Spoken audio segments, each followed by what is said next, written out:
So I've had a number of people ask me for my opinion on the Harry and Meghan interview with Oprah last night. And I already did a video where I talked about my impressions of Meghan Markle and Princess Diana and got into some historical analysis and stuff. But that was before the interview. So check that out because I think it's interesting. But now the interview has taken place. I thought about making this video last night, but I needed some time to collect my thoughts because uh, I was not expecting Meghan Markle to say that she uh, wanted to kill herself or came close to it. And if you haven't seen the interview, what she actually says is that she became seriously suicidal in terms of her thoughts about it and wanting it. She was having suicidal urges that she had never had before. And there were times, and she talks about one night in particular, where Harry couldn't leave her alone. She told Harry, "You can't leave me alone right now," because he had an event he was going to go to, and she was worried that she might actually kill herself or hurt herself.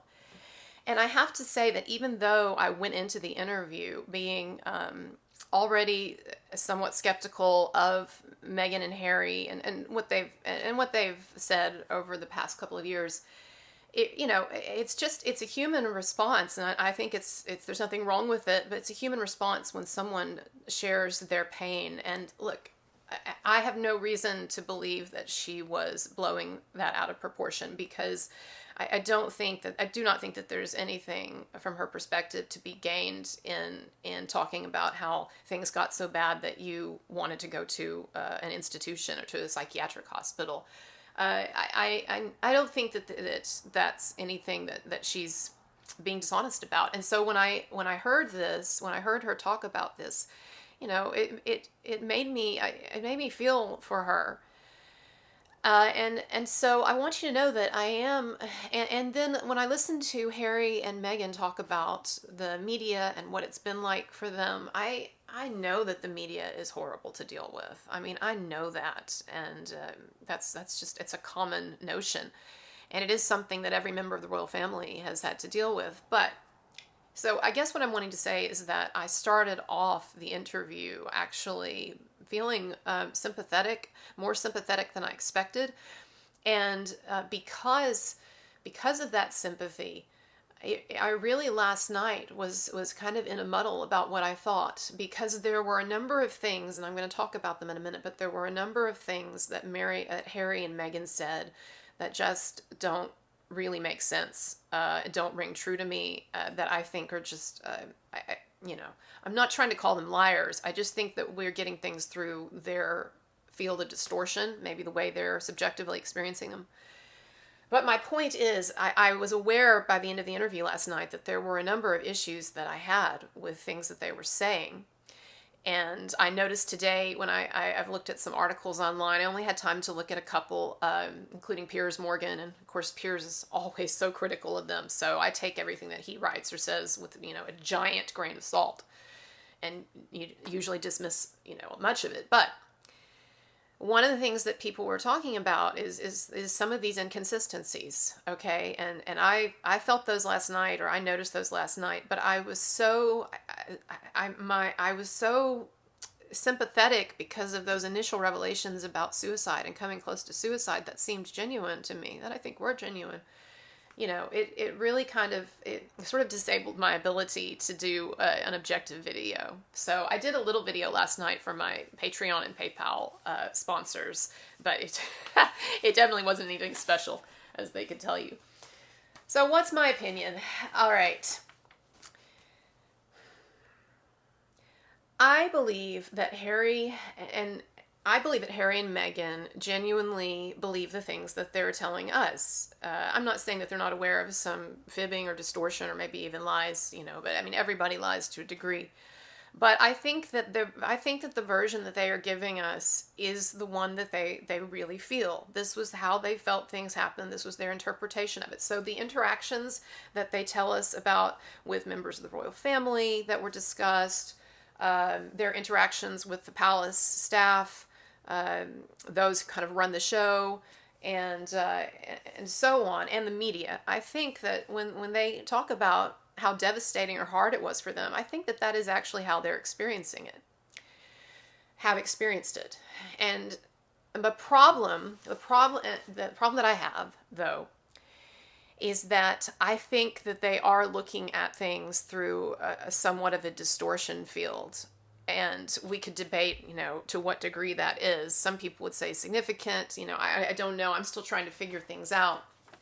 But let me just tell you some of the things that bothered me about the interview last night, which again had many, many moments that I thought were very sympathetic and so forth. And again, I'm going to do more research on this because I'm putting out a 2-part video on the history of the royal family, starting with the father of Queen Elizabeth II, and then going through the controversies and the interesting stories and stuff. And so I'm doing a lot of research, and I am going to read Finding Freedom. I just haven't really gotten into it yet. And so I am going to be getting Meghan and Harry's perspective more.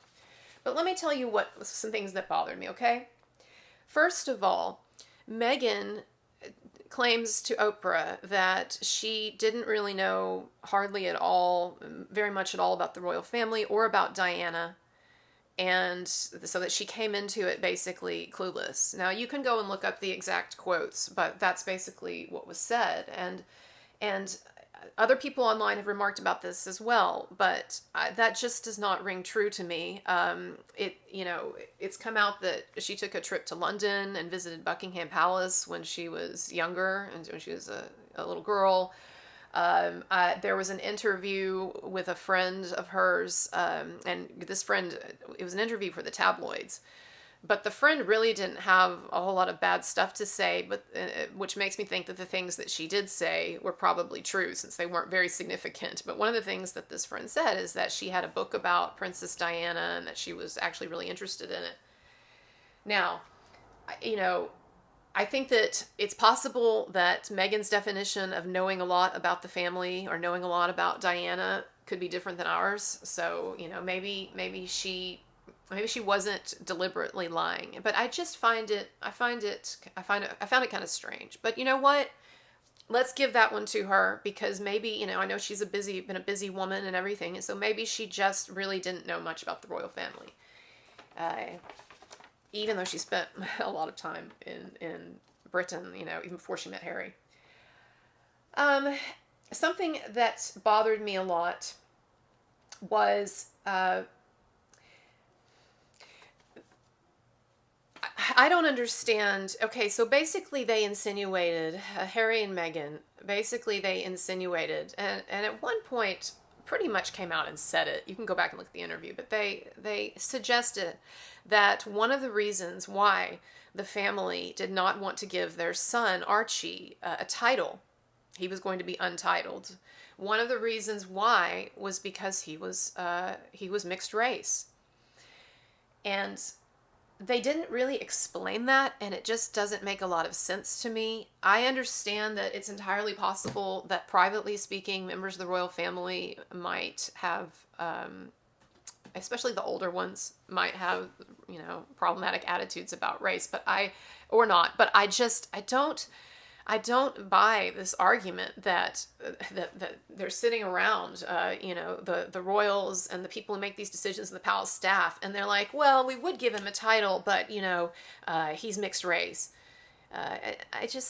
That just seems so crazy to me. So let me put it this way. Like, if that is true, if what Harry and Meghan were suggesting there is true, that there was all of this racism and racist attitudes against a mixed race child, and that was one of the big factors in the kid not getting a title and stuff like that.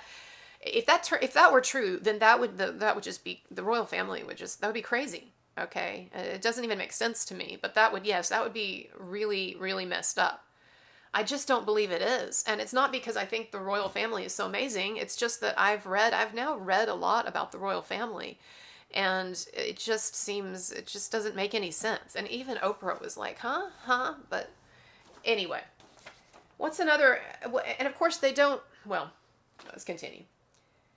Another issue that I have is that they had this attitude, and it came up again and again last night, and they said this explicitly. They believe that Meghan got significantly worse treatment than other royals have gotten in terms of in terms of the media and in terms of a lack of protection by the palace. Those were their two. Those were actually their two main allegations. The racial thing and their son's title and all of that was secondary, although it came up a lot. But they were mainly, Meghan and Harry were mainly upset that they felt like they were not getting protection from the media that was promised to them by the palace. And they also felt that Meghan was getting worse treatment from the media because of her race. Now, and then what Oprah did, and I hate it when people do this because it's misleading.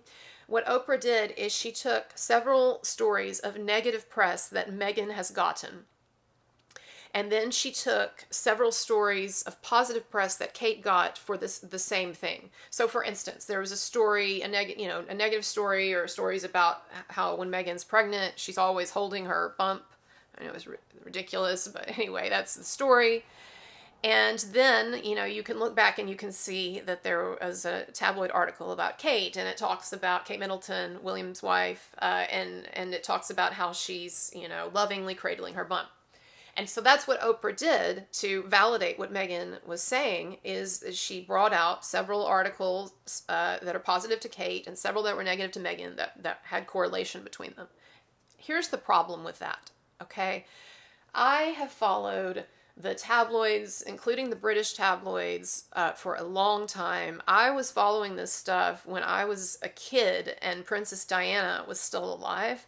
And I have done a ton of reading since then, and I've always kept up with the tabloid stuff and the British tabloids because they're so salacious and crazy. But anyway, and I'm sorry, but Kate got every royal has gotten had their time in the barrel, so to speak, when for whatever reason the press is now focusing on them and pushing a lot of negative stories.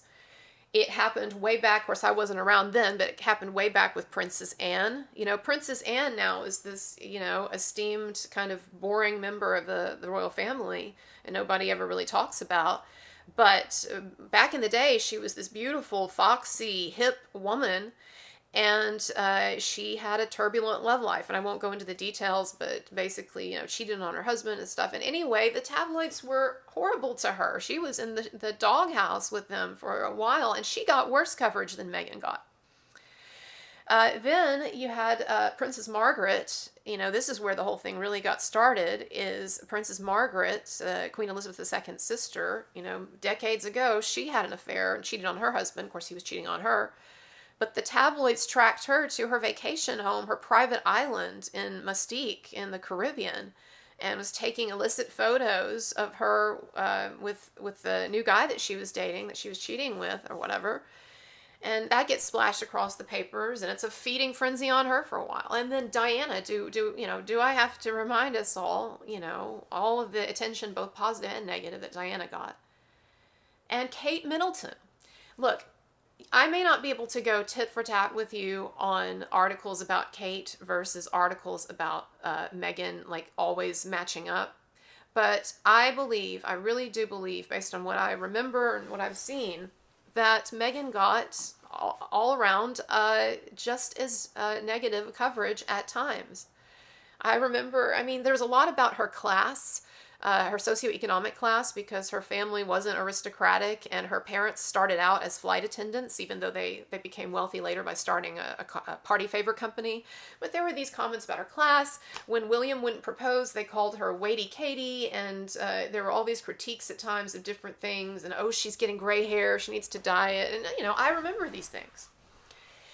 And it may be that one of the reasons why Meghan Markle has gotten more political attacks than Kate, I don't think it has anything to do with her race, but I think people criticize her politically because she and Harry have put themselves out there, and, of course it's their right to do it, but they've put themselves out there with a fairly, I don't like the term woke because it's so dismissive, but in some ways, a very progressive agenda, and have been very vocal about that progressive agenda and left agenda, and I don't want to argue about politics or anything. I'm just saying they have put themselves out more in the arena. I've never heard Kate Middleton say one thing political, nor William for that matter. So yes, when you put yourself out there as a spokesperson for political stuff, you're going to draw more fire. It's one reason why I don't do political stuff. I know I talk about the Me Too things and feminism and all that, but I really try mostly to stay away from politics because it's not that I don't have interest, but it's just, you know. So anyway, uh, and the palace, Meghan and Harry are upset that the palace couldn't adequately protect them. I don't know exactly what that means, except it seems to mean like going to war with the press for them is what they meant.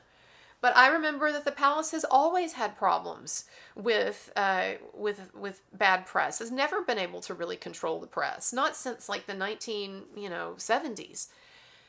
And so I just don't see that difference, and I don't see where there's been a ton of racist rhetoric either. I don't doubt that if you go online on chat rooms and comment sections and stuff, yes, there's horrible things said, because there's horrible things said all the time, about everything you could think of. But in terms of the coverage of Meghan Markle that I saw, it seemed like, the vast majority was very celebratory of the fact that she was mixed race, and all of that would entail for the bright new future of Britain and more inclusive and all of that. And only occasionally did I ever see anything, and it's not like the coverage that she got that was supposedly racist was even like explicitly racist. There was a snide comment about Compton, that she's from Compton. Well, Compton does have a cultural image as being a place where there's a lot of crime. There's all these movies, right? And it's in the songs and stuff. So you can't blame people, after all these movies and rap songs and everything have celebrated the city of Compton, then you can't blame, people, especially maybe people in Britain who don't know any different, to make some remark about it. That's kind of interesting. She's from Compton. It is the other side of the tracks. I mean, it is a basic observation. However, it might have offended some people. So I just don't see where, I just don't see it. And I know that a couple of you have sent me some sources, and I haven't gotten a chance, but I will look through them before my next comment on this. I skimmed through it a little, but I'm going to look more. And like I said, I'm reading Finding Freedom. And if I change my mind, I will totally let you know. But, and I'm not saying that it is okay that the media goes after the royals the way that they do, or that hounds them or whatever. Okay, that is something where I am sympathetic to Harry and Meghan, and I will continue to be sympathetic to them. The idea that all of the royals are basically, as Harry put it, trapped in this situation where the media is after them, and it's too invasive, and at times it's catty or mean or whatever. Okay. Now, there's a double-edged sword, because the royals also make use of the media. Diana, I know that you could argue that Diana was killed by the media in a way, because she was being chased through the tunnels. But you have to understand that one of the reasons why there was so much media there in Paris when Diana and Dodi were there is because Diana was colluding with the press. And this is all just like common knowledge now. You can look it up. But Diana was colluding with the press. She had called one of the big tabloids and told them that she was going to be there in Europe on this trip with Dodi, and told them like where. And so she had gotten a lot of this interest ginned up. Why had she done it? She was trying to make a man that she was still in love with, who had dumped her, Hasnat Khan. I'll talk about him in one of my other videos, but she was trying to make him jealous, and so she wanted these pictures out there. Now, I'm not saying it's her fault, or I'm not saying that that the media is the fault of the royals. I'm just saying that it is a complicated issue.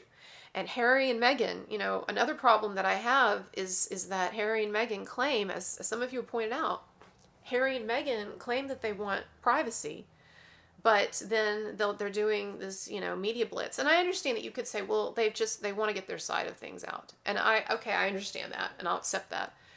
But I'm just saying that it is impossible to live a life that feeds off of public consumption and feeds off of celebrity, which is where I know they have a deal with Netflix and whatever, but all of their deals come from their celebrity.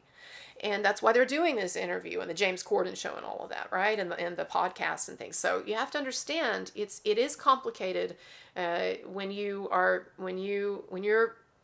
business success, it depends on you being out in the press and using the press, but then you don't want them to cover you in a negative light. that's a problem. Okay, I don't think you can square that circle. So I had a big problem with Meghan continually talking about how she had been silenced by the palace. She kept using that word over and over.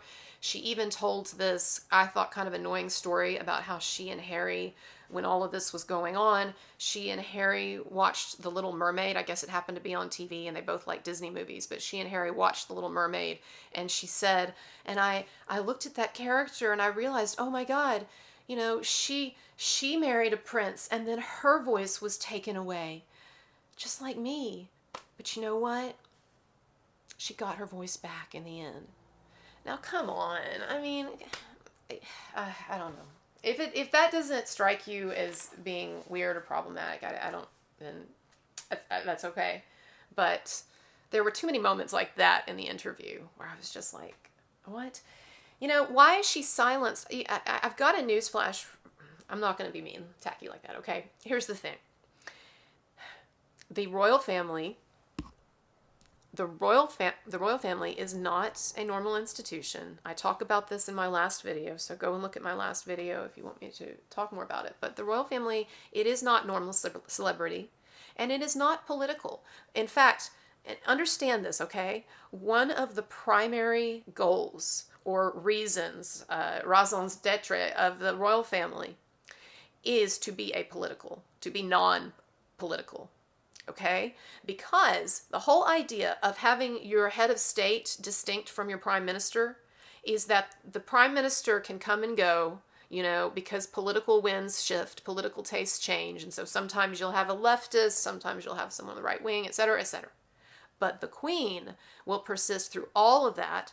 The idea is that you have a stable, non-political, apolitical head of state to serve all of these functions that the head of state is supposed to, and therefore to bring stability to the country, even if just in a symbolic way.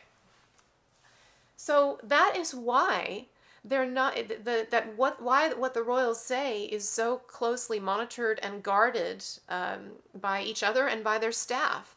And why there are restrictions on what they can say, particularly political stuff, particularly woke political stuff, I would imagine, is not very welcome because they are one of the principles that they are founded on, like the edifice upon which the royal family stands, is in part a politicism, not being political. Okay, in fact, being the opposite. So much so that the queen is not allowed to vote. So, you know, for Meghan to get into this and then to act like, because I think that what she means by silenced is that, yes, there were restrictions put on things that she could say publicly, particularly of a sensitive nature. But there's a lot of stuff that I just don't, you know, there are other things that she says too that I don't buy. She says that she was not even, when things got really desperate, that she was not... and she wanted to kill herself or was seriously thinking about it, having fantasies of it.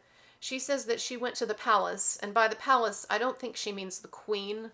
To their credit, she and Harry had nothing but nice things to say about the queen, and so I get the idea that their gripes with the palace are the people actually who run it, and I don't know exactly who that would be. One of them is the queen's private secretary, who's always been very powerful. But anyway, the point is, Meghan said that she went to whoever's in charge. Maybe it was to the queen, but probably to one of these other people who works for the queen. And she said, and she asked them if she could go somewhere and get help psychologically. So basically, like if she could check herself into a psychiatric clinic. And she claims that they told her no. And the way that she presents it is basically that that it was expressed to her that she was on her own, or that there was nothing they could do. And so she tells them, I need help, or I'm borderline suicidal even, or whatever, and I need to go somewhere, I need to be helped. And they say, no, sorry, it's, it would look bad, we can't do it. And that's it. I mean, that's how it was presented. And I have to say, I just don't buy that. And the reason that I just don't buy that is because way back in the 1980s, okay, in the early 1980s, when Charles and Diana were married, the royal family had all of these different psychoanalysts and psychiatrists come in. They wrote prescriptions for psychiatric drugs that Diana refused to take, which is fine, that's her choice, but refused to take. But she was seen by all kinds of people. And so the idea, and this was back in the 1980s when mental health issues did carry a significant stigma. I know people say they still carry a stigma today. That's probably true to some degree, although I also think to some degree they're celebrated in the media. But probably right on that. But in the early 1980s, there was a tremendous stigma against it. And so the idea that Diana would have gotten better psychiatric care from the royal family in the 1980s than Meghan Markle would in the year 2019 or 18 or whenever it was. I'm not saying that she is flat out lying. It could be that she begged them to go to a clinic and they said, well, that really is problematic. Why don't we bring people here? But I just cannot believe that they were not willing to help her if she expressed herself to them in the way in which she says that she did. But I could be wrong, but that doesn't ring true to me, especially, again, historically, knowing the history of it and how Diana had no problems getting help. I also have a problem with the notion that Harry and Meghan, how do I want to put this? I really got the impression last night, and I've gotten this before from them, that they believe that they should be able to continue their commitment or their association with the royal family in the ways that are beneficial to them, but not have to in the ways that aren't.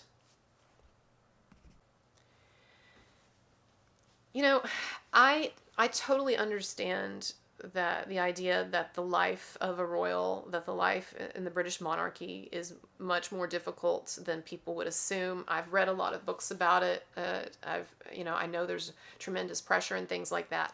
And I don't begrudge someone for wanting to walk away.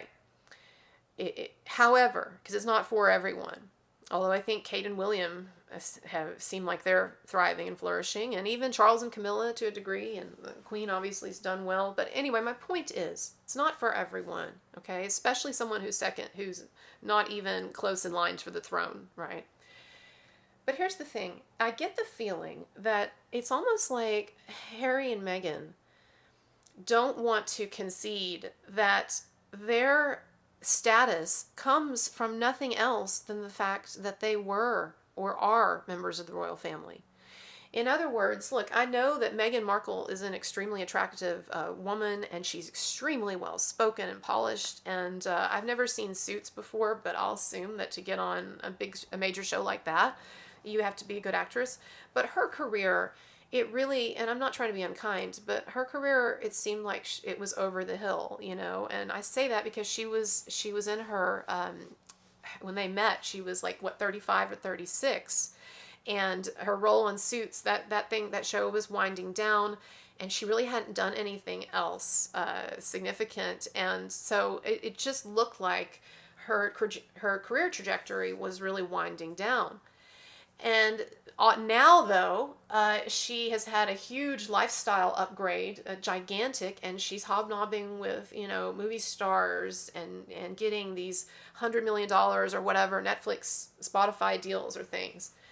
Well, what changed? Well, it's very obvious what changed. She became attached to the famous royal family and which it's fine. And she fell in love with Harry. It's great, but she got all this press coverage. And, but where would she be without that?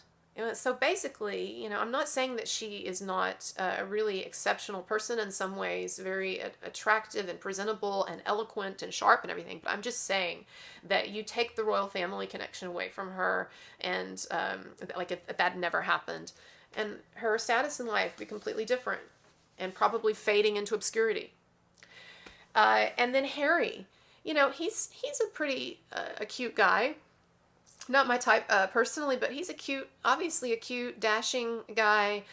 He apparently served well in the war in Afghanistan. He's got a nice sense of humor, and so, but there's nothing exceptional about him. And if he were not a member of the royal family, again, would people even care what he has to say? And so my point is, what am I trying to say? Am I trying to just say, oh, these people are losers about the royal family? No, no. What I'm trying to say is that they seem to have such a bad taste in their mouth about the institution of the monarchy and the royal family and the media coverage that comes with it. And I get it sort of, but they don't seem to understand that has given them everything that they have now. Okay? Everything that they have comes from all of the good, cool stuff in their media image, and everything probably, and what they will have in the future stems from that. So to act like this is just some burden and it really sucks that we have to carry this around, and then not only that, but then to seek, as they have done, to cut yourself off from the bad parts of monarchy, or the lousy, sucky parts. Like you can't say what you really think. You can't be political. You have to be on a schedule. You have to listen to other people. There are restrictions. You have to deal with the media. To want to cut away all of that stuff while maintaining the goodies, which is maintaining the good media coverage and all of the perks and the A-listers and all of that. I'm not saying that they aren't welcome to try, but they could do so, I think, with a bit of a different attitude. I don't begrudge anyone for getting all that they can out of life as long as they're not hurting someone. So if they want to go for it and try to live in this dual sort of celebrity world, but also with some ties to the monarchy or not giving up their titles or whatever, they can go for it. But I wish they would have a different attitude, because I don't like the attitude at times. And now there's a couple of other things I want to say. Harry contradicted himself in his interview, in the interview with Oprah, because at one point he very clearly tried to say that Meghan was not the catalyst for him exiting the royal family and for these changes, because basically what Oprah said is, look, it seemed like before Meghan came into the picture, you were, pretty, I don't want to use the word happy, right? Because he says he wasn't happy, but he was sort of in this life and didn't seem to have a huge issue with it. I understand appearances can be deceiving, but then she comes along and there's this change, this extreme change. And he first said that she had not been the catalyst for it, and that, he had been very unhappy and he had wanted out and all of that. But then later, I guess this is some good interviewing by Oprah, but later Oprah got him to say basically say explicitly that if Meghan had never come into the picture, that none of this would happen. He would still be in the monarchy. Now, I think that I don't think there's anything wrong with if he was unhappy in the monarchy and he met this woman who was strong enough to help him do the thing that he needed to do. And I loved the part of the interview when he basically almost referred to God. He said that the way that things had fallen into place in terms of the fact that he had been unhappy, and then this woman had come into his life who had helped him to see that and helped him to get out of it and whatever, and he thought that there was almost a higher power involved in that. I respect anybody who is looking for a greater sense of meaning in their lives than themselves and so forth. However, it can still be narcissistic, okay? And I'm not saying he's a narcissist, but what I'm saying is that he did contradict himself several times, because at first he said that she was not the catalyst and it was all him. And then he says, well, actually, none of this would have happened, basically, if she hadn't come along. And again, that's fine, but that was a little contradictory. And there were some others, I can't even remember, but there were some other contradictions in the interview, which I know to a degree will happen. Okay, I'm not falling too much for that. So what's one big thing that I really had a problem with? Okay, so let's talk about the comment about the mixed race baby. I alluded to it a bit at the beginning of this video, but this first came up when Meghan was talking with Oprah. And what she said, and Oprah really latched onto it. So they spent a lot of time talking about this. This wasn't just some passing comment. Okay, I want you to understand, if you haven't seen the interview, this was something that was discussed a lot with both Meghan and with Harry, maybe for like 5 minutes. And so it's not like a misstatement or anything, right? But Meghan told Oprah that one of the members of the royal family, sounds like one of the senior members of the royal family, so maybe, I'm thinking maybe it was Charles or William, is what it sounded like to me, told Harry, expressed concern to Harry about how dark the child might be, because Archie's mixed race, and there was concern about that, and it had very racist. It was a very racist question and racist overtones and undertones and whatever. But then, which on its face, it sounds bad. But here's the thing, and I guess this is where and I hope you'll see what I'm trying to say here. Okay, I'm not apologizing at all for any racist things that if they were said. But I do think that when we get things through a distorted lens, when we get them through Harry and through Meghan, and go back and look at the other video that I just did yesterday on the topic of the royal family, because I talk about Harry and the way in which his position in the royal family as being always a spare second to William, never, and William, as one of my really wise, smart viewers commented, William is going to inherit the Duchy of Cornwall, which is this huge business and estate that his father owns and has developed, and that's worth like a ton of money. And so there could even be some jealousy there. I don't know. I haven't checked on that, although I do know about the Duchy of Cornwall. But anyway, here's the point. All right, Harry has, from what I have read over the years and recently, going and looking at some books that I've read and stuff, Harry definitely inherited his mother's deep resentment of the royal family, and I don't think it's surprising, because Diana. And I'll talk about this more in the video that I'm working on. But Diana was always very open about the fact with everyone that, as she put it, William belongs to his father and Harry belongs to me. In other words, because William, and she said that, right? Because to multiple people, because William was going to be king, he was going to get all of this extra attention and from the royal family, and basically he would be kind of lost to her. And William and Diana actually did have more problems in their relationship than Harry and Diana. William sometimes would not speak to Diana because he would get so upset with things that she did. I'll talk about that in another video. That hurt him. But William, so Harry really was the one that Diana really focused a lot of her extra attention and love and so forth on. And she used to tell people too. She used to say, "Yeah, he's daft like me." Meaning Harry's stupid like me. Because Diana would, even though she was very intuitive, she would often refer to the fact that she was she thought kind of stupid or whatever, and hadn't passed high school and stuff like that. But anyway, so she would say that about Harry, that, William is sharp like his dad and Harry is daft like me. But the point is, I do think that Harry has inherited a lot of his mother's hatred for the media, which I understand. But I also think that he has developed a real sense of grievance about his position in the family. And so from what I have read, Harry is extremely sensitive and really overly sensitive to any perceived slight. Like if he feels that anyone is being even slightly critical of him, he can't take it. He freaks out. He has apparently quite a temper. I'm not talking about like a violent temper or anything like that. I think he's a really good guy. Okay, but he takes things way too personally at times, and we kind of see that in his interaction with William, where William apparently, and this is discussed in Finding Freedom as well, but William talked to him in a nice way, brotherly way, basically saying it's great that you're in love and everything, but you just take all the time that you need to get to know this girl. You want to make sure it's a serious thing. You want to make sure you get to know her. And just from that comment, and that kind of advice, Harry apparently freaked out and was really pissed and everything. And so my point is that I think that Harry might be not only excessively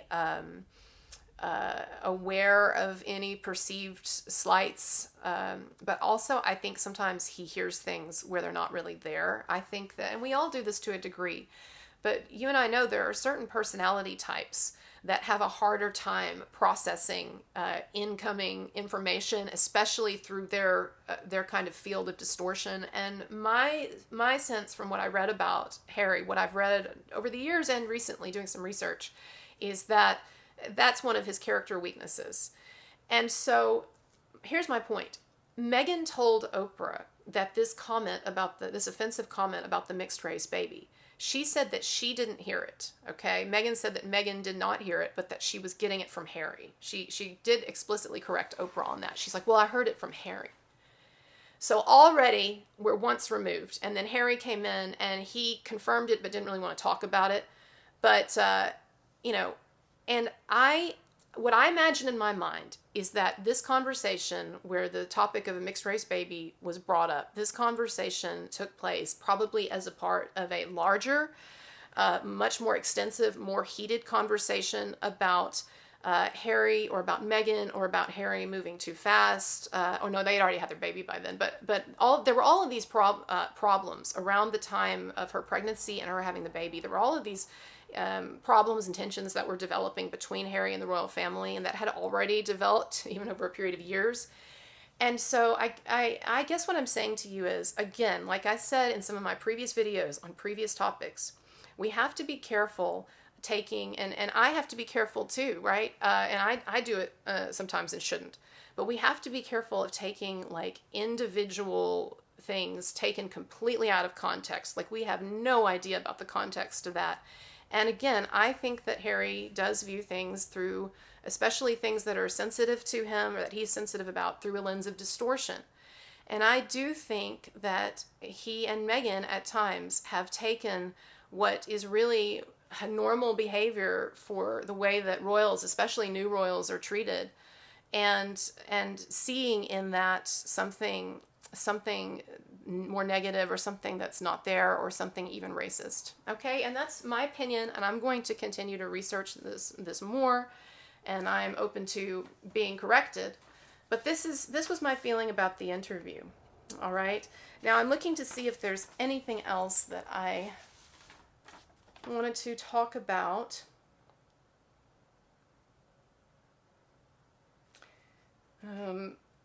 Harry says that Harry says that at one point Prince Charles stopped taking his calls. Prince Charles seems, from everything I've read, he seems like a pretty low-key person on the whole, and it's hard for me to imagine that he's just stops taking his son's calls unless there was something unreasonable that the son was doing or saying.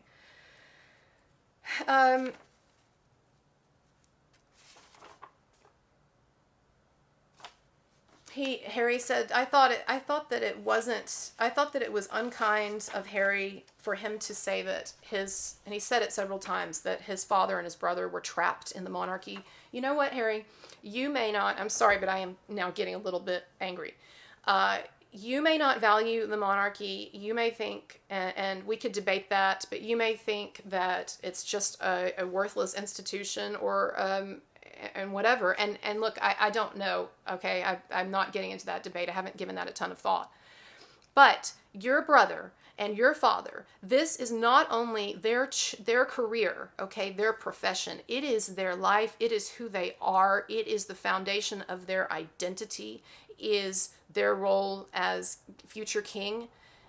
And so don't mess that up for them, and don't mess with their image in the public mind by saying that basically they feel trapped or that they're trapped. That is not, I know that's not the image that they want out there as future monarchs and as public figures and as human beings. And that's not your call to make, and certainly not publicly. I just didn't think there was any reason for that. But you know what? Maybe it's something that just slipped out a couple of times and it's not something premeditated.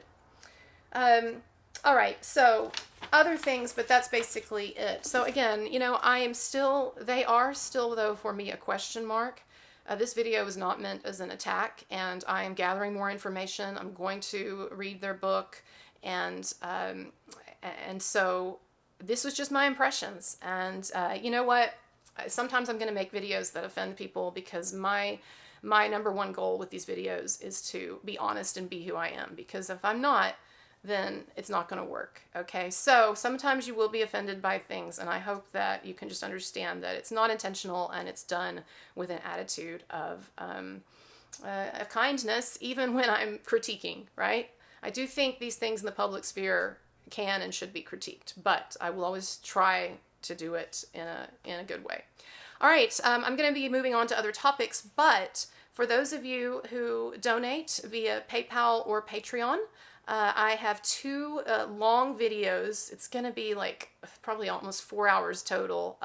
Two long videos about the royal family and the history of the royal family, and we're going to look at all of these cool stories and everything. So if you subscribe, you'll get that. And also, if you subscribe for $2, then you'll get access to all of my exclusive content for the next 6 months. And I would say from here on out, I'll be putting out about 20% of my stuff to my Patreon and PayPal people, and then delaying it, releasing it several weeks later for everyone else. All right, have a good day. Bye-bye.